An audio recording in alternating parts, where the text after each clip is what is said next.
Is your stunning Wix website a ghost town, nowhere to be found online?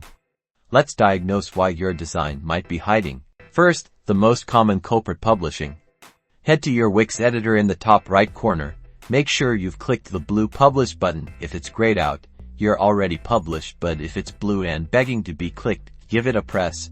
This makes all your changes live. Next, check your domain connection. Go to your Wix dashboard and navigate to the domain section. Is your domain properly connected and pointing to your Wix site? A disconnected or incorrectly pointed domain is like having the wrong address for your amazing store. Still no luck? It might be your browser playing tricks on you.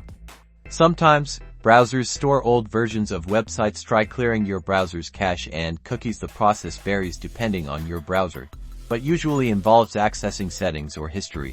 After clearing your cache, try viewing your site on a different browser or even on your mobile device. This helps determine if the issue is specific to your usual browser.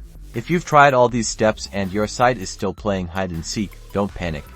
Wix has an excellent help center. Just search for website visibility issues, and you'll find detailed guides and troubleshooting steps. With these simple checks, you'll hopefully banish the digital gremlins and get your beautiful Wix site shining online in no time.